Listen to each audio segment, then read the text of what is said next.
연결고리 비트코인 2015년이라는 주제로 해서 피터 베센스, 코인랩, 비트코인 재단 공동 설립자이시면서 회장님이신 김분의 기조 강연이 있겠습니다. Honorable guests, ladies and gentlemen, we will now begin the keynote session. Our first speaker will be Mr. Peter Vessenes, the CEO of CoinLab and the founder and chairman of the board at Bitcoin. Mr. Vessenes will be talking about the link between creative economy and money, Bitcoin in 2015.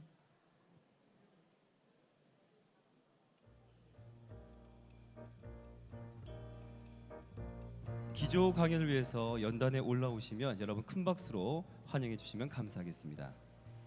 Ladies and gentlemen, please welcome Mr. Peter Vessenes.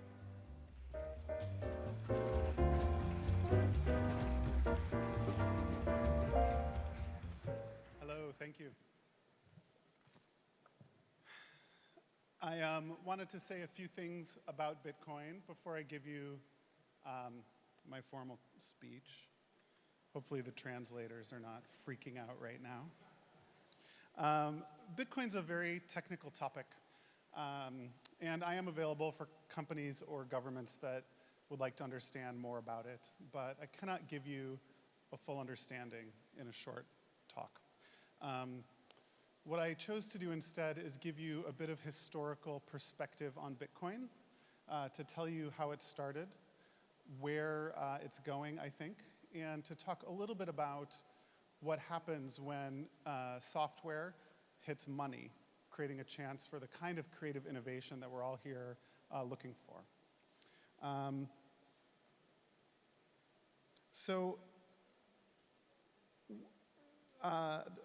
have a couple notes that just to make note to tell you. Some people are not very interested in Bitcoin, and for you, I have included pictures of cute cats and Legos in my presentation. No one laughs, it's true. And if you could take away one thing just about what Bitcoin is software not controlled by a bank or a government that lets two people anywhere in the world send money to each other. And this has broad implications for financial inclusion, for how international money flows work, many other things, and we'll talk about them. So with that. Bitcoin, the disruptive technology that turns software into money, is a global phenomenon. What will today's creative class, entrepreneurs, investors, and multinationals do now that they are able to seamlessly transmit and create money while modifying it directly with software algorithms? Bitcoin is impacting South Korea's economy now as well. Local South Korean companies like Corbett.com have recently made global news, securing Series A rounds from famous Silicon Valley investors like Tim Draper. Launched in 2009 by the pseudonymous Satoshi Nakamoto, Bitcoin started as an open source codebase and a white paper purporting to offer a cryptographic monetary system with reasonably good privacy and strong guarantees that the system would be difficult to subvert by outsiders. The paper included novel cryptographic ideas and a, quote, deflationary monetary system, one that strongly rewarded early participants. Received as a combination of art, libertarian politics, and cryptography, the paper was reviewed with skepticism. But by 2010, general consensus held that the proposal was solid, or at least that it did what it said it did. It allowed the internet to have something like cash, whereas before people could only transact through their financial institutions online. Coin ownership was stored in a ledger, but unusually the ledger was not maintained by a central authority like a bank or government. Instead, the ledger was decentralized. Copies of it, combined with cryptographic proofs of its accuracy, were distributed around the world to anyone who asked for them. Participants could use this ledger, called the blockchain, to analyze, invent, or even look for work, helping secure the transactions. Bitcoin hit the world stage in 2012 with a deluge of press interest and massive price increases on the underlying asset, the Bitcoin. The press was predictably interested in the most prurient uses of a cash-like asset: gambling, drugs, and speculative investing, all things that sold papers, clicks, and online advertisements.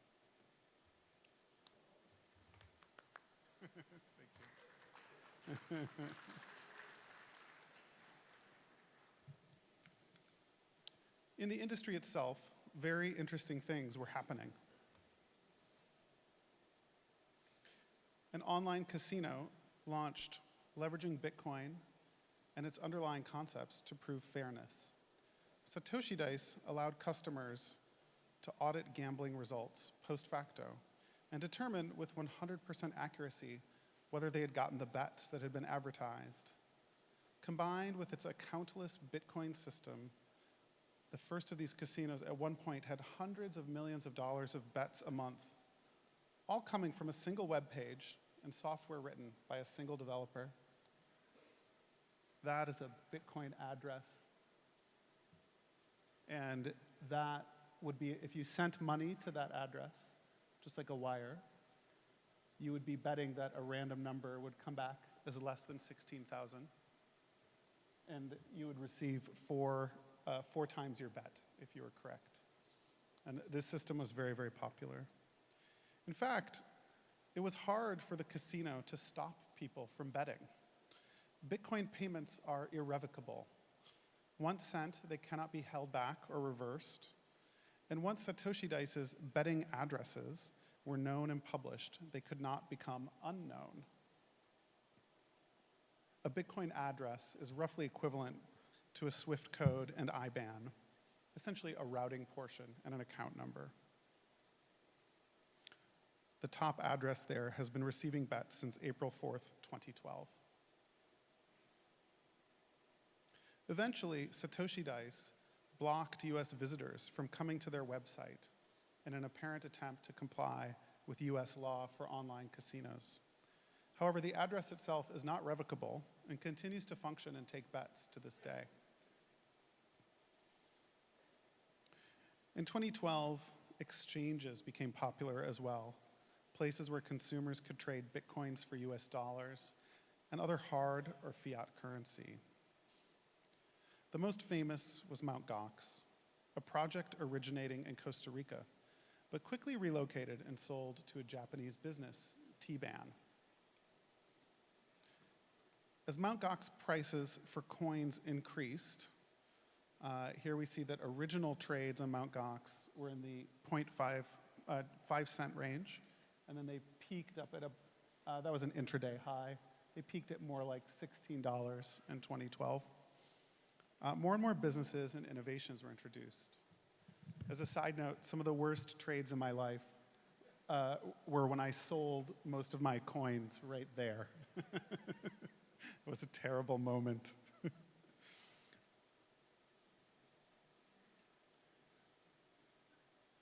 Interesting concepts included physical Bitcoins, like these Casasius coins from Mike Caldwell.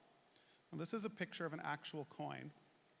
And these coins, and later gold-plated bars that looked like gold bars, came imprinted with a Bitcoin address on the outside, allowing anyone to check the balance on the open network. The address was printed on a holographic, single-use tear-off strip. Beneath the strip was the private cryptographic key to claim the coins. Caldwell announced that they could therefore be used as round denomination coins, validated as to the balance they held at any time, and stored physically. Now, demand for these was extreme. Estimates are that Caldwell sold in excess of 100,000 of these Bitcoins, eventually in denominations between 0.05 Bitcoins and 1,000. Now, to keep them safe during shipping and to reduce export duties, Caldwell introduced a novel innovation. He only filled the coins once they arrived at their destination. This made the shipping value of the coins almost nil, did not subject them to tariffs. And if they were lost or stolen, the costs to each party were minimal. Another blank could be sent, and once received, would be filled with coins. filling the coins was simple. Caldwell kept track of the addresses on the coins and then sent the required amount to that address from his own Bitcoin accounts after delivery. Now, we see an interesting pattern. Crazy scientists, software engineers, and cryptographers all of a sudden could play with money using their computers. Historically, this is likely to be a watershed moment for money. Each time software gains the ability to interact with an old technology or process, massive value transfer and innovation occurs.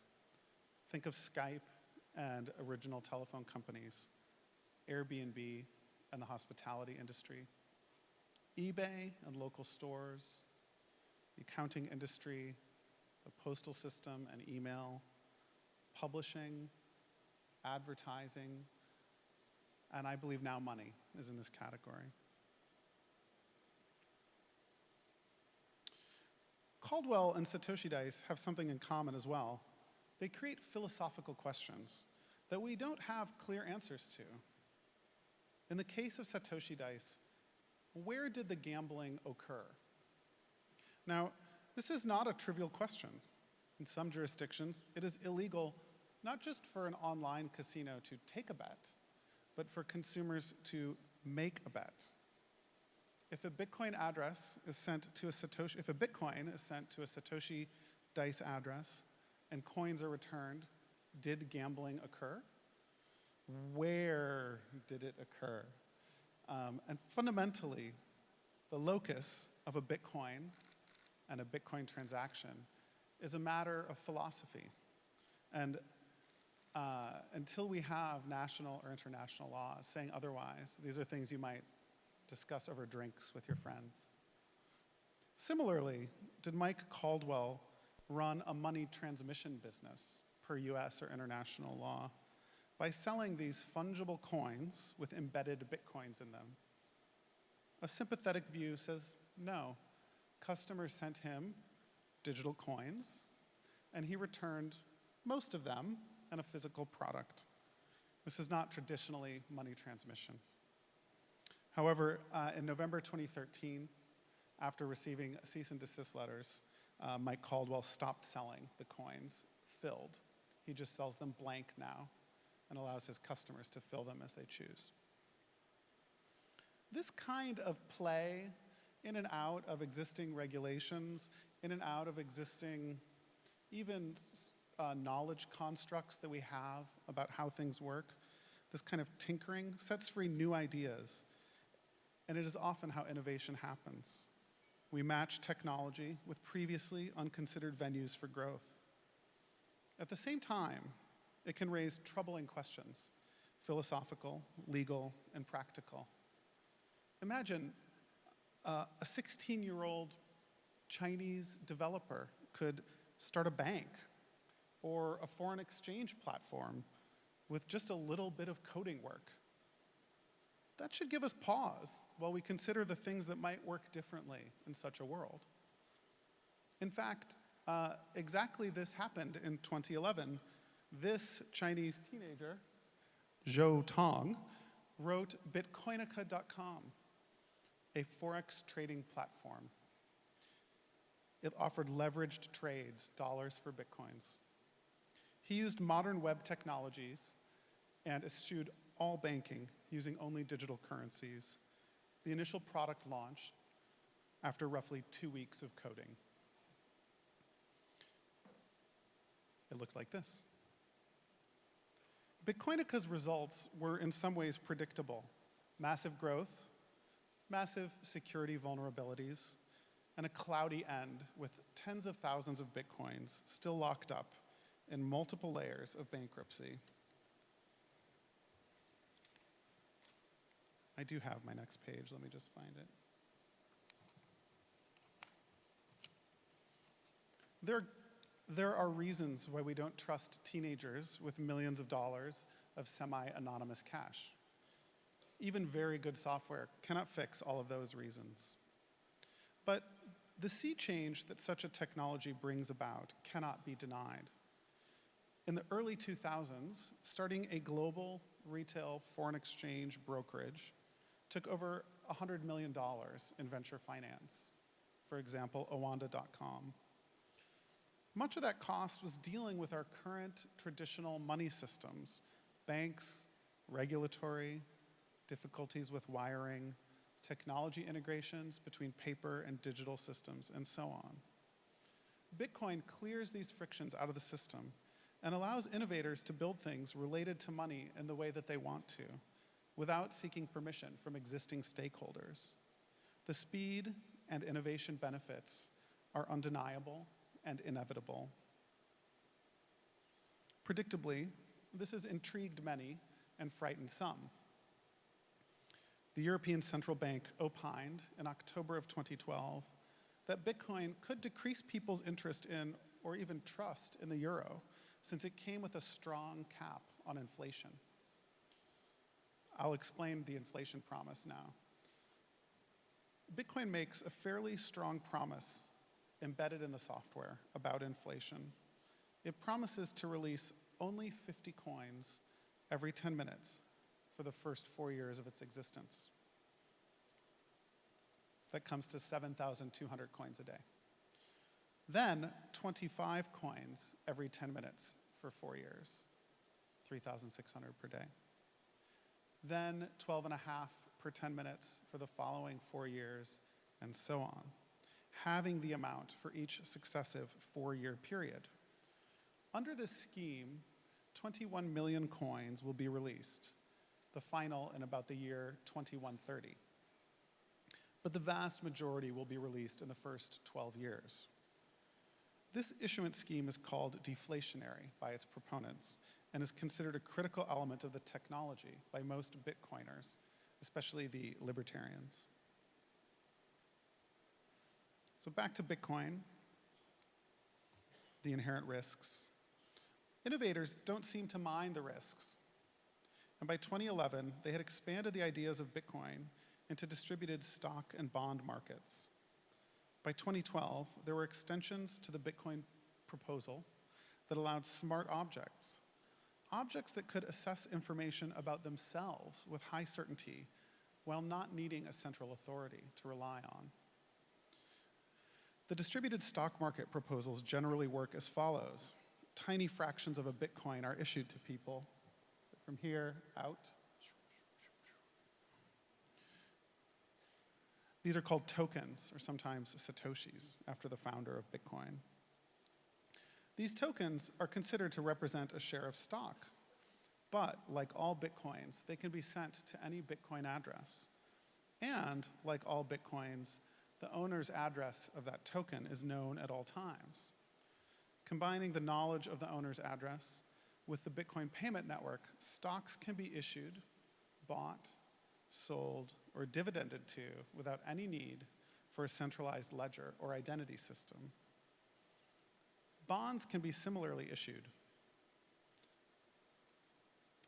Further innovations resulted in the smart objects proposal.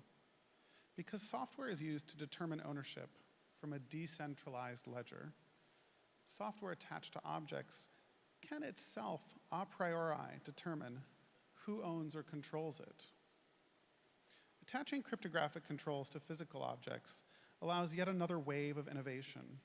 The smart objects proposal mentions having 1 token per car and tying the ability to unlock the car to proving that one holds the Bitcoin address that owns the car's token. Now, on the one hand, similar systems can exist with centralized authority and do.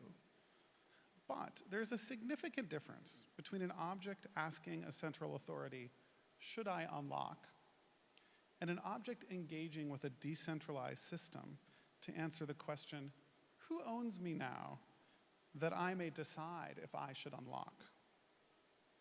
Again, we see Bitcoin pushing up into philosophical and legal bounds, charting new territory. The implications to artificial intelligence are interesting as well. Will AIs like Asimo require or desire or benefit from access to decentralized proofs of knowledge, ownership, and value? It is hard to imagine that they won't need that. This new technology sometimes destroys our sense of how things should work. For instance, Bitcoins are so cheap to send that there are payment services which pay people per minute worked in Bitcoin. Sometimes they make payments as often as hourly. Mining pools are large-scale cooperative security companies that pay out hundreds of thousands of, well, we don't know what, members, employees, co-investors, customers, depending on your definition, without even needing an accountant. Hundreds of thousands of people are paid with just a few hundred lines of code. That is all that is needed to employ a massive number of people globally. Moving to 2014 and beyond, innovators have created new post-Bitcoin systems. Some are small tweaks of the underlying infrastructure and add no value. Others have launched highly innovative and ambitious projects like the Ethereum project. Ethereum proposes to replace Bitcoin's sending of money with an entire, complete, distributed computing system, sometimes referred to as decentralized contracts.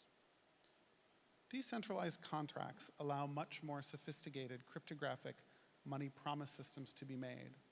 For instance, this is a fully funded options contract, and it could be created right now using Bitcoin to back it. The creator of this options contract will fund it. Anyone can tell that it has been funded and take the trade, all in code without a broker or an exchange.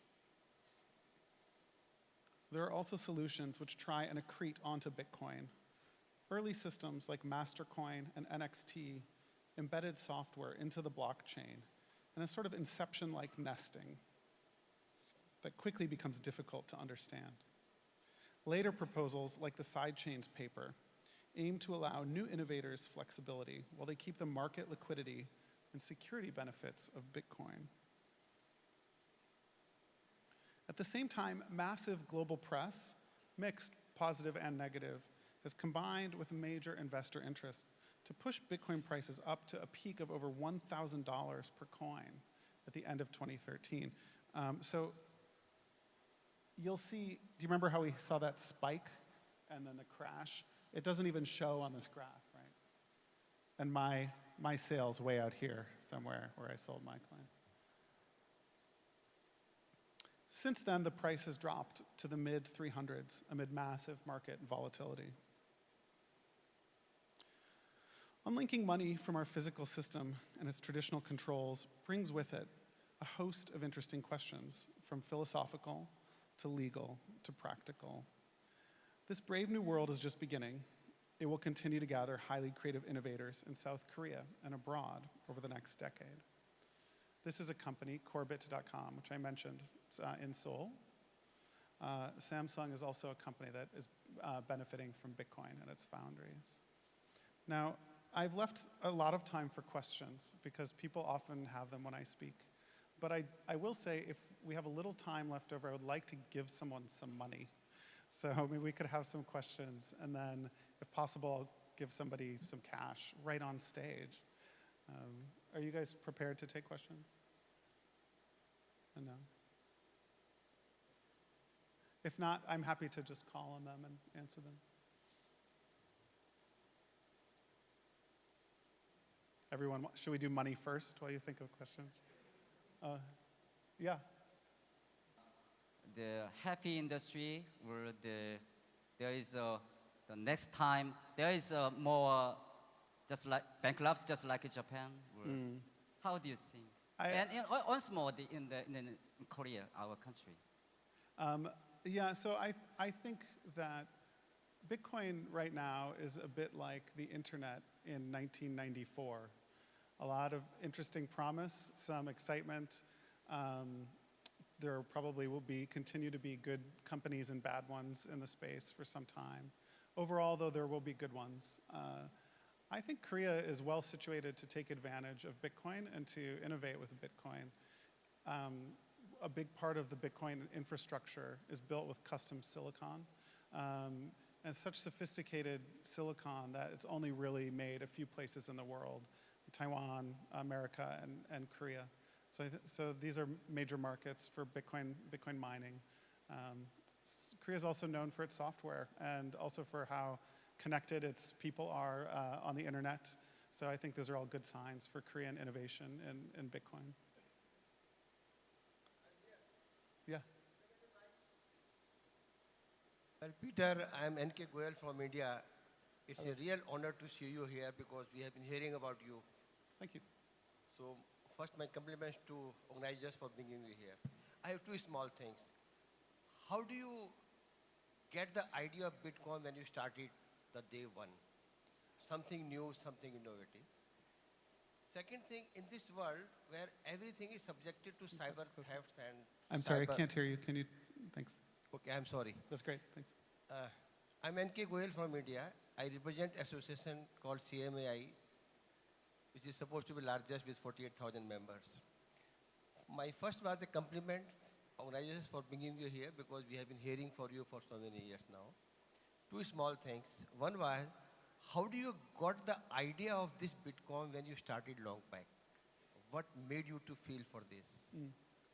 Second is, in this time of the world where everything is subjected to cyber theft, cyber risk, and I'm told by the inventor of internet, nothing is secure in this world. Yes, yeah. How do you secure yourself? Yeah, that's a good Thank you. question. I really wish that I were the inventor of Bitcoin, but I'm not. I'm here as the chairman of the Bitcoin Foundation to tell you about it. So the inventor, like I had mentioned in the beginning, is a secret. No one knows who the inventor is. He keeps a low profile. The questions of security are important questions.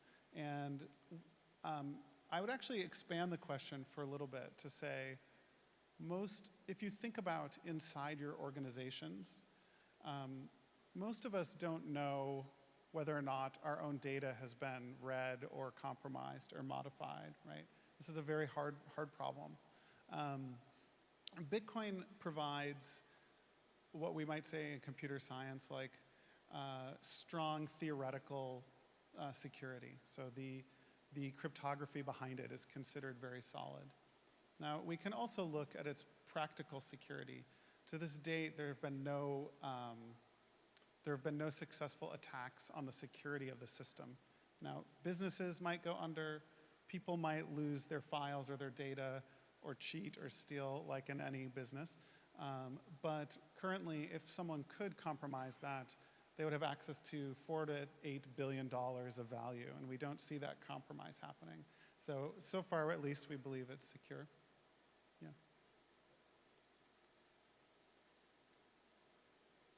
Achha, thank you very much. Thank you. Yeah, thanks. Anything else? I think we have time for a demo. Is there a brave soul who would like some Bitcoin? Anyway, you need an Android or an iOS phone, iPhone or Android phone. Oh no, someone just did this. It's kind of like an auction. I can see you all. Yeah, okay, come up.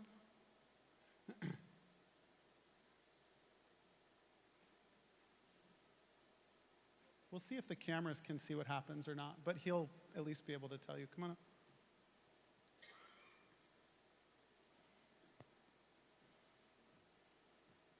Can you see my phone? How does it look? No? Can you zoom in? Yeah. So I'll show, I'm not going to show you my pin, but okay, so that's going to be tough.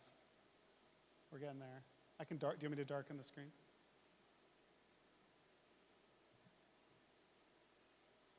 Better? Okay, yeah. So this is what a Bitcoin address looks like to most people.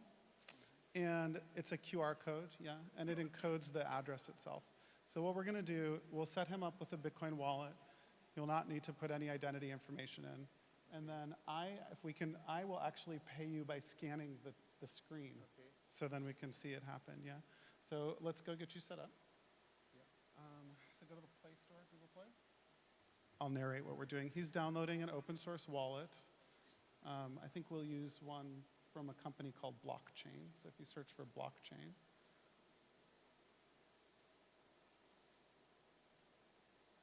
Blockchain wallet. Yep, the Blockchain wallet.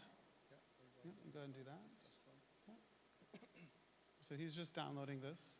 Now there are many, because Bitcoin is an open payment network, there are many wallet softwares. On Android, I like Blockchain. On iOS, I use one called Bread Wallet, which is great. Okay, so he's going to go just open it up.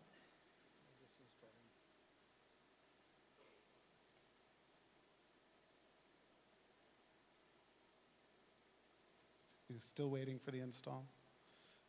I'm sure I can tell you something interesting while we go. So when I send him money, what I will do is scan his QR code. Go ahead, yep. And it'll ask you, I think, for a PIN code and a password. Open a new wallet. He's going to create a new wallet. You'll enter that twice, the PIN. And what happens is not like what would happen with a wire transfer or a PayPal transfer. Instead, my phone will actually create a little bit of data, cryptographically signed by me. And his phone will be able to read that and tell that, that he's been paid. Now, I tried this with some students. It's kind of, yeah, you do the same one as the top one.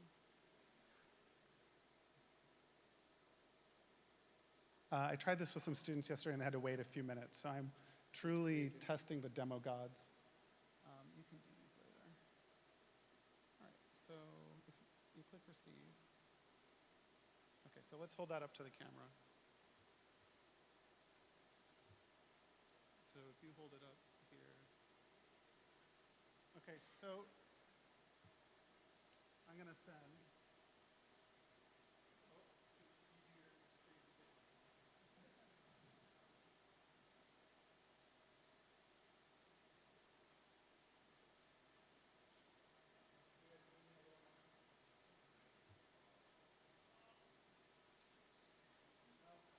Not there? I think you do it from here. Okay. How much do you want? Maybe at least $1,000. I don't have $1,000. I'll give you like, how about $50? That's fine. Yeah. Okay, all right. So I have just scanned his address and then said $50, and I'm going to click pay.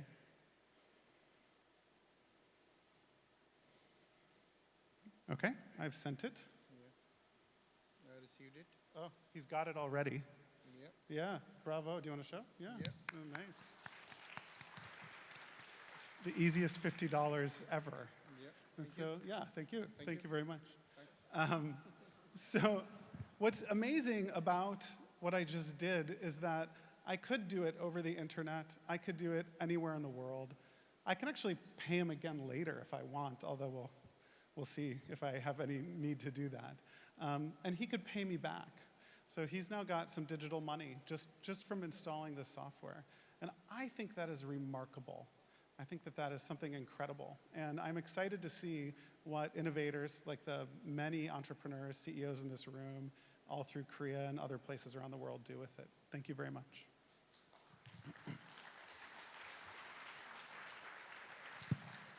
네, 피터 베센스 코인랩 회장님의 기조 강연 다시 한번 큰 박수 부탁드리겠습니다. Thank you for the great speech. Please give him a big round of applause one more time.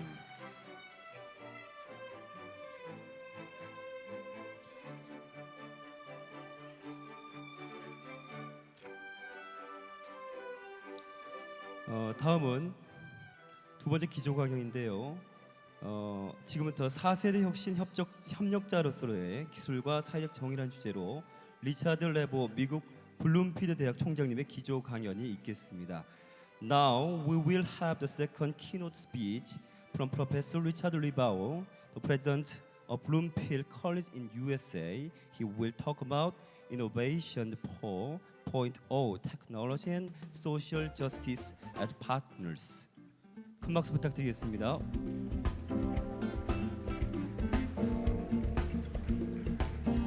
그리고 지금 순차 통역과 동시 통역으로 진행이 되고 있는데 필요하신 분들은 앞에 놓인 수신기 채널을 1번에 맞춰 주시면 되겠습니다. Thank you. It's a great pleasure to be here. And don't be nervous that I brought up a bottle of water. I don't intend to speak that long. I'm delighted to have this chance to address these critical issues, particularly from my point of view And I guess at a certain age, we all form a big circle and go back to where we started. And I started as a college activist in the 1960s. And so I think my task is to talk about combining the new and innovative technologies with timeless values. In 1973, British economist E.F. Schumacher's book, Small is Beautiful, a study of economics as if people mattered, was published. The book became a national sensation, capturing the residual late 1960s spirit of people power in the West, and addressed the concerns of many thinkers regarding the so-called curse of gigantism in the economy, the lack of accountability of large corporate forms of business. The same concerns were raised by many people at the time, including famous American political activist Ralph Nader in his attacks against what he called corporate irresponsibility. Now, of course, Schumacher's title is ironic, utilizing the conjunction as if in the sense of a mere hypothetical, something that is highly unlikely to occur. As if people mattered basically meant, but of course they don't. This thesis and the thesis of the book was both widely praised and attacked. And the thesis was that growth and globalization of world economies would inevitably result in depersonalization and oppression of workers. But small, locally scaled economics could liberate individuals in modern society and allow a life of dignity and fulfillment. 40 years later, 40 years after the publication of that book, we now know that modern technology, with its inevitable requirement of massive investment and distributed resources, makes global economic planning an unavoidable and major part of our personal well-being. Through Innovation 4.0, we seek a process that would enable us to escape the irony of the as if people mattered and treat economic development both in large scale, but also in a way that enhances and benefits the world at large and its global population. It is far from certain, however, that this goal can be achieved. And one purpose for our convening here is to explore ways in which we can address and incorporate new ways of looking at technology and innovation that result in social justice and sustainable outcomes. And so, on this occasion of the Daejeon Global Innovation Forum, we think not only of an opportunity to participate in a high-tech fair and international training workshop, but also to ponder the consequences of our likely long-term success in deriving social and political as well as economic benefits. So I'd like to start by suggesting 10 questions. And to avoid being something of a copycat, I will count them down from 1 to 10 instead of 10 to 1. So number 1, how do we establish an international process that will enable us to locate fairly and allocate fairly the benefits from technology? 2, how do we incentivize countries to utilize more capital-intensive technology, particularly in energy generation, that may require higher startup costs, but in the long run will be less expensive to operate and less damaging to the environment?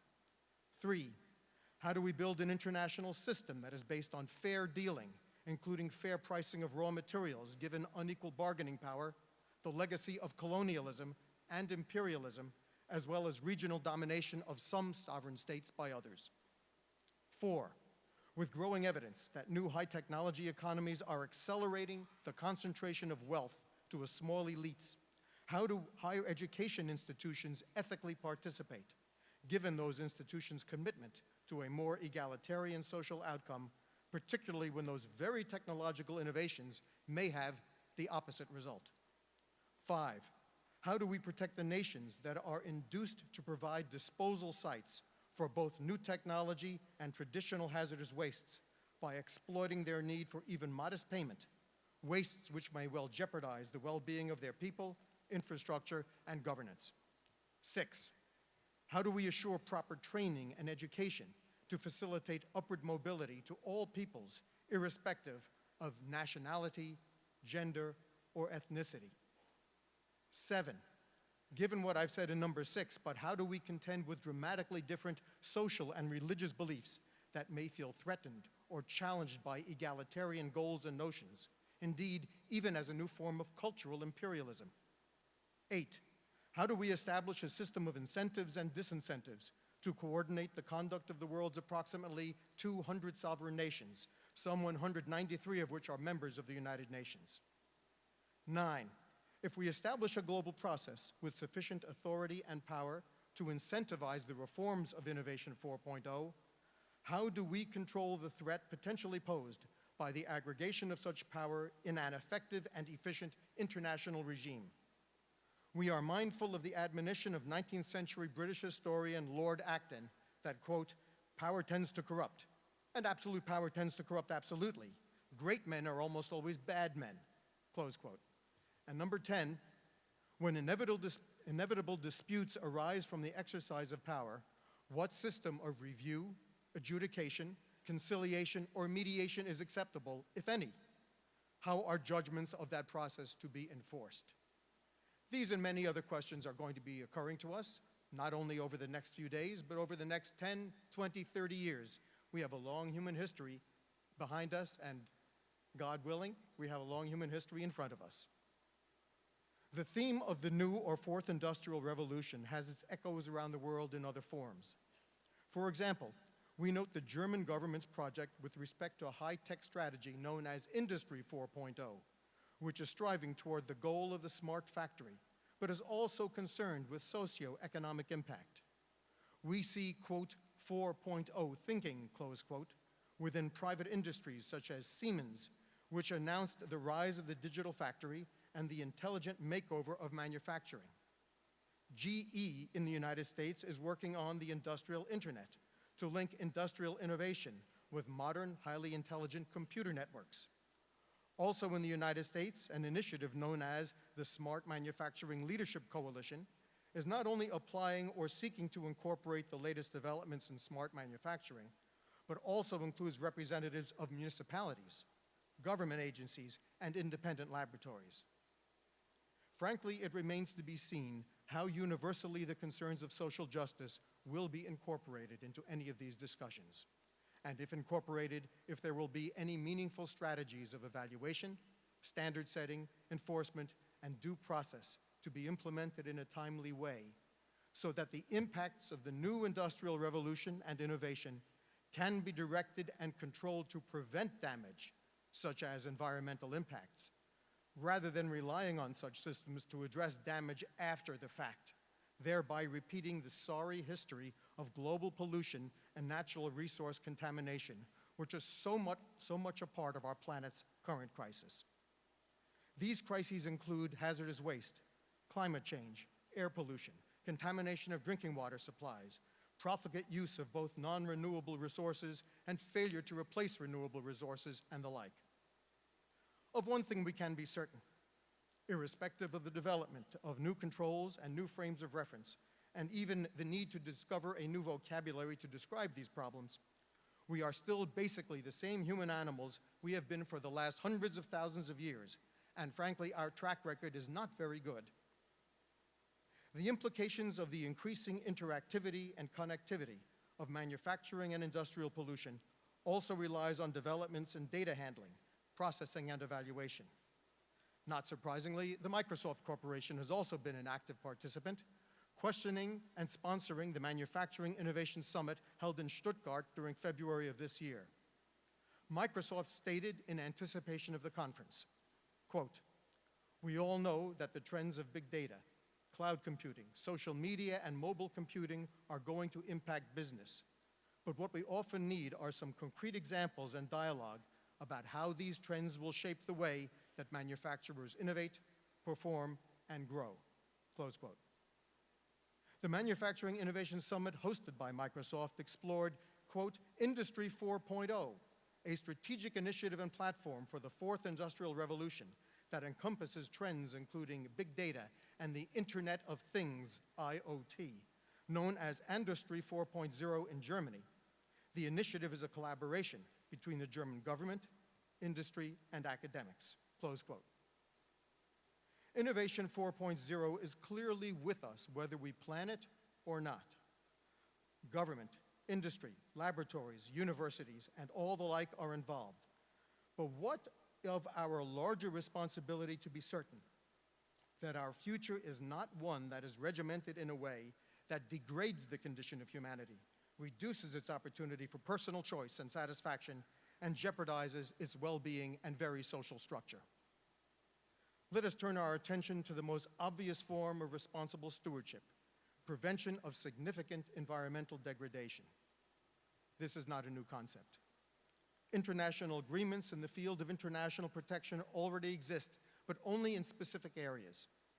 To cite just 3 recent examples, recent meaning 20th century, late 20th century, the 1972 Stockholm Declaration, which set forth 109 points for environmental protection. The 1987 Montreal Protocol sought to protect the Earth's fragile ozone layer through the prohibition of manufacturing of certain substances. And the Kyoto Protocol focused on climate change by restricting greenhouse gas emissions, among other things. Other forms of governmental and non-governmental cooperation have arisen in the recent past. A group called the International Association of Independent Tanker Owners was formed.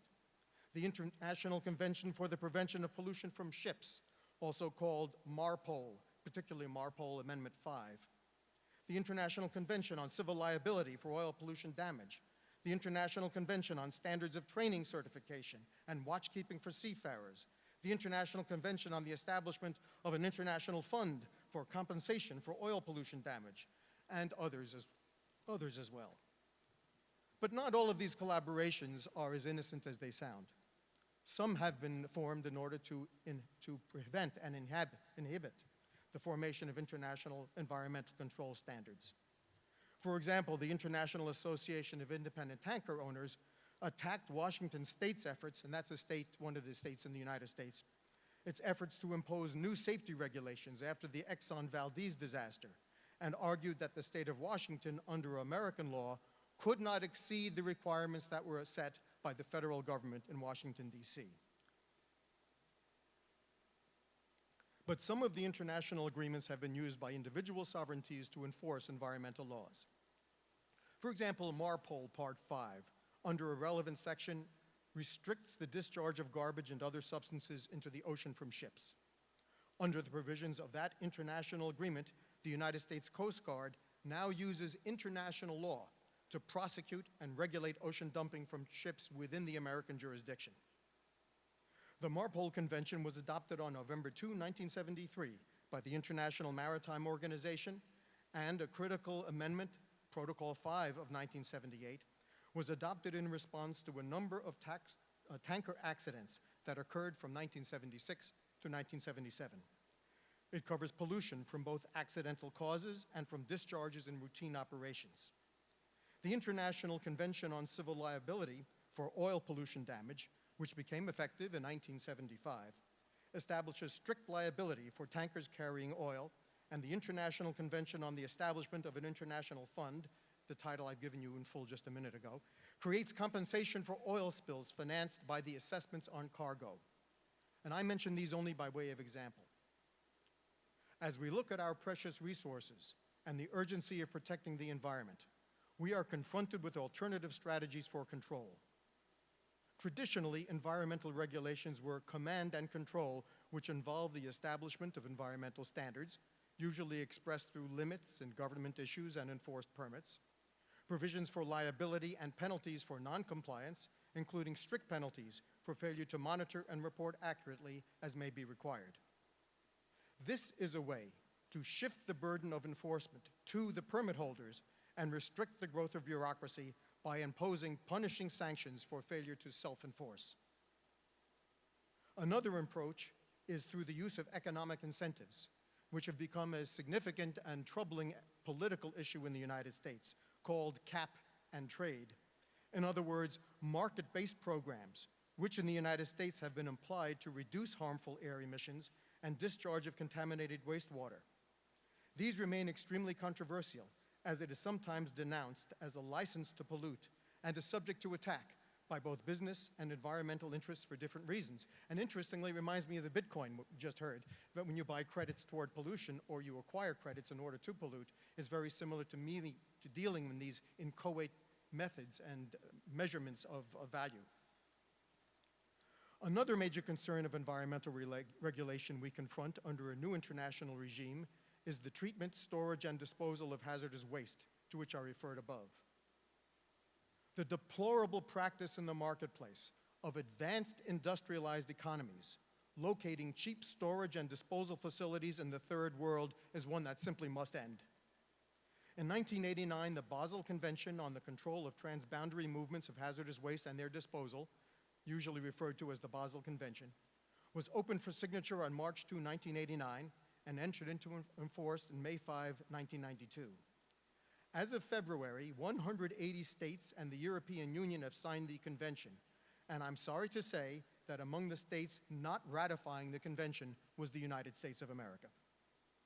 The convention is designed to prevent the dumping of hazardous waste generated from developed countries unless specific agreements regarding control are entered into to minimize the amount of toxicity of wastes that are generated and to assure that they are properly managed environmentally. Some examples of old technology wastes dumped include American incinerator ash from the city of Philadelphia dumped in Haiti, and 8,000 barrels of hazardous waste from Italy dumped in the town of Koko in Nigeria.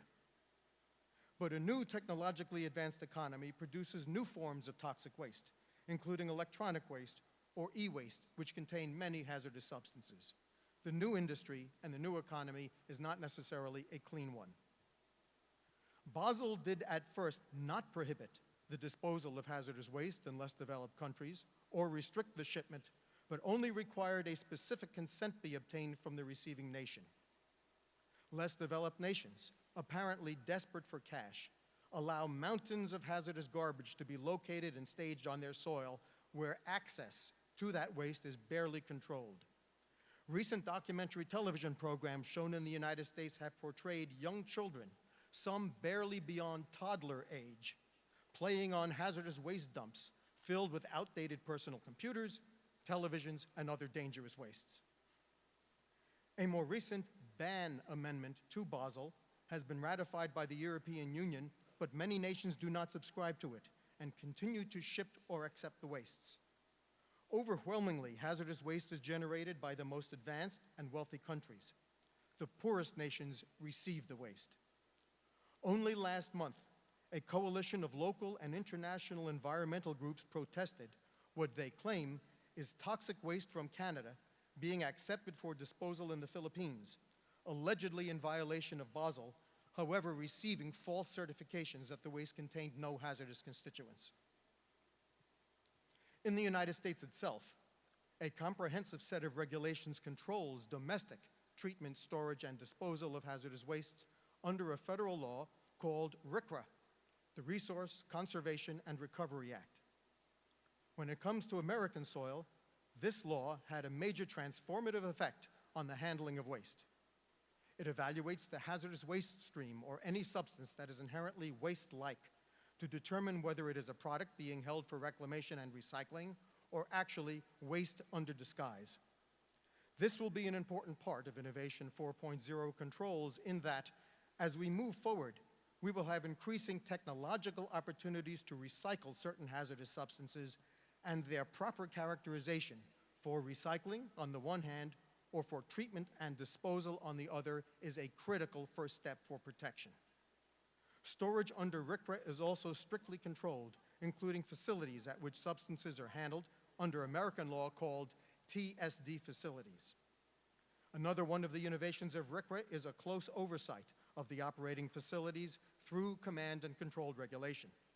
For example, there are requirements for alarms and communication systems, notices to local emergency responders such as police and fire departments as to the types and nature of substances treated, stored, or disposed at that facilities, fire and spill control equipment, decontamination equipment, and others. And I need not cite any historical examples to know, and for you to understand, that the release of some of these hazardous substances can have dire consequences unless local emergency responders are informed in advance and have the ability to control them. Perhaps critical to our consideration, a closure fund is mandated at the very opening of the TSD facility. That is, the useful life of the TSD facility is calculated prior to its operation, and a mandatory closure fund must be maintained and into which funds must be deposited during the useful life of the facility in calculated amounts and according to an approved schedule, so that by the time the facility is closed, the funds necessary for decontamination, closure, maintenance, monitoring, and other costs are fully available and guaranteed, rather than the rush to the exits or the need for emergency responses. This helps to eliminate abandoned hazardous wastes, which became a major embarrassment to the United States during the Superfund litigation era. These sites, over 1,000, were ranked as the most hazardous, and there are tens of thousands scattered throughout the United States not ranked, are a legacy to humans' wanton irresponsibility under old protocols. This must be addressed through environmental controls for future TSD facilities. Clean air and clean water regulations also need to be evaluated. Different standards for treatment are prudent, but must be carefully assessed. In my country, for example, standards for treatment vary between pristine areas, such as areas over national parks, that prohibit any form of air pollution. For example, visual plumes are forbidden, versus regulations to prohibit significant deterioration of already damaged air and water quality in areas that are industrialized. We can't roll back the clock. We can't go to a pre-industrial area and say that no additional work can be done because it will degrade the earth. But rather what we can do is say from this time forward, we will be careful husbands and careful guardians of our precious natural resources. We cannot constantly be on the search, on the other hand, for clean and unspoiled parts of the planet on which to build new sources of pollution and even death. But a comprehensive discussion of environmental controls is beyond the scope of this address. The concerns that I have expressed regarding social justice, including environmental concerns and Innovation 4.0, are not an argument against moving forward with enhanced technology, but rather to point out that when the initiative was undertaken, particularly with the cooperation and participation of institutions such as UNESCO, there is a special trust and requirement that we adhere to its fundamental organizing principles and the belief that prosperity and international peace must be established, quote, on the basis of humanity's moral and intellectual solidarity. Incorporation of guarantees for social justice as part of the new and ever more intelligent manufacturing processes, including distributed computing power through manufacturing lines, alternative routes in production cycles and processes, and the like, serves UNESCO's commitment as well as industry's commitment. And UNESCO's commitment is to the creation of, quote, holistic policies that are capable of addressing social, environmental, and economic dimensions of sustainable development. As UNESCO's Statement of Principles under One Planet, One Ocean announces, quote, sustainable development cannot be achieved by technological solutions, political regulation, or financial instruments alone. We need to change the way we think and act, close quote. And so we must take into account, as we seek the input of new sources of technological advancement, guidance from a broad range of intellectual disciplines, including the social and behavioral sciences and even the humanities, to appreciate the capacity to cherish and celebrate the bounty of the earth, and to learn, sometimes from bitter experience, the excesses and impulses to short-term achievement and even greed that can derail the best efforts towards meeting the lofty goals stated above. And that is true whether or not we believe from a point of view of sustainability or whether we believe from the point of view that our beautiful planet has been given to us by God and we are challenged to preserve it as well as exploit it. Certainly, higher education's participation in this endeavor can be extremely important. Indeed, many of the great breakthroughs in science have taken place in laboratories either directly located at university campuses or in laboratories in close associations with universities. So let me give you a short plug, if I might, for the greatness of New Jersey. I'm sure everybody already knows that, particularly if you've ever seen any television programs about New Jersey, such as The Sopranos and others. In my home state of New Jersey, there are half a dozen major research universities within about a half hour of each other, each with its own complement of distinguished faculty, well-equipped laboratories, and history of innovation. 4 of them, Princeton University, Rutgers University, the Stevens Institute of Technology, and the New Jersey Institute of Technology, are internationally known. For example, at Princeton University, A separate fund for global collaborative networks has been established to support the development of international scholarship.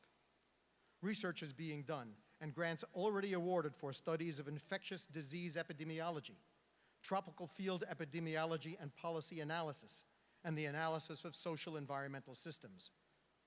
Other grants have been awarded for the study of hydrological forecasts and food security in sub-Saharan Africa and China, and the study of migrant children in a globalized world economy.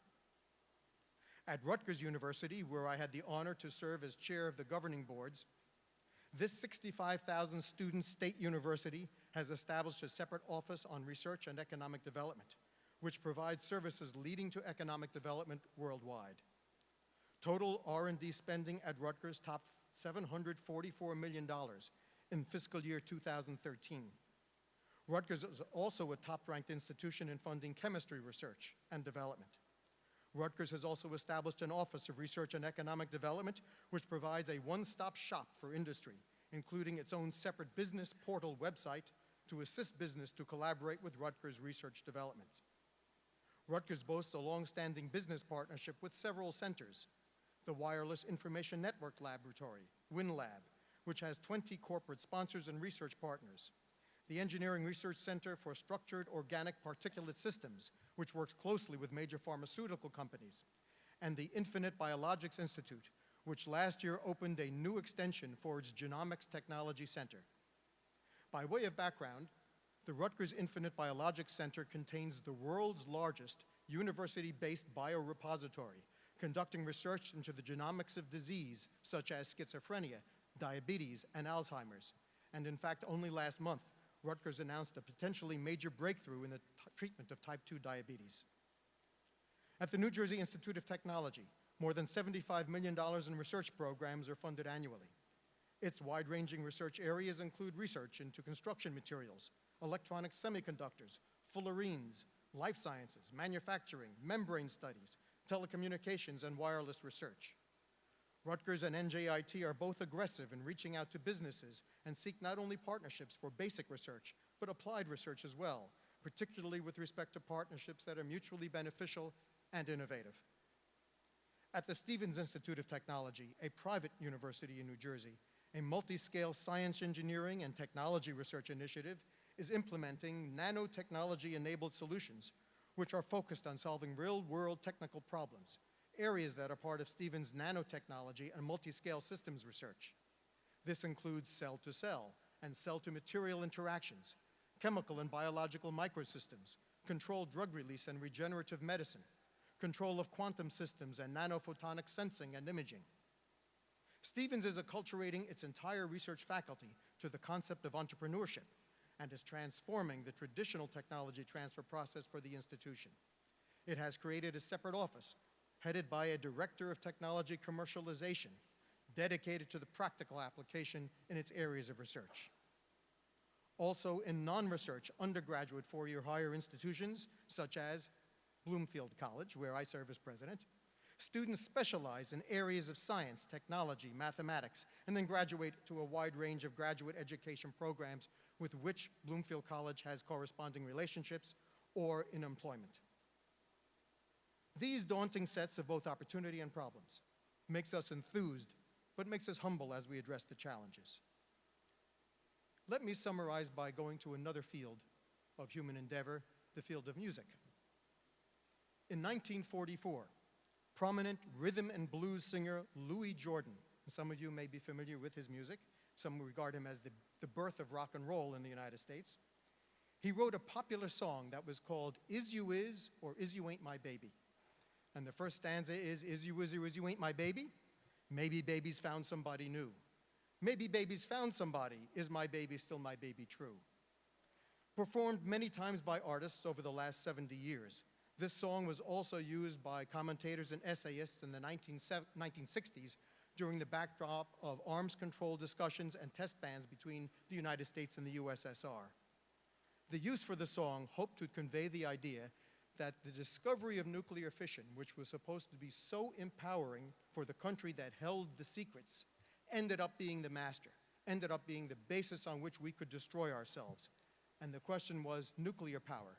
Is or is it not my baby? And today we face a not dissimilar question. What about the new technology?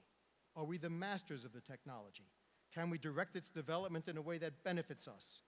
Or are we resolved to see technology's future wonders harnessed to increasing concentrations of wealth and power, social inequality, contaminating the environment, diverting the flow of intellectual history, indeed the planet's very destiny? One thing we must do is we must innovate. Thank you.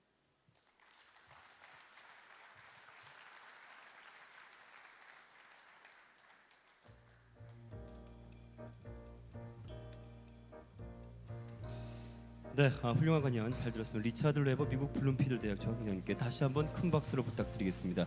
Thank you very much for your great speech. Please give him a big round of applause.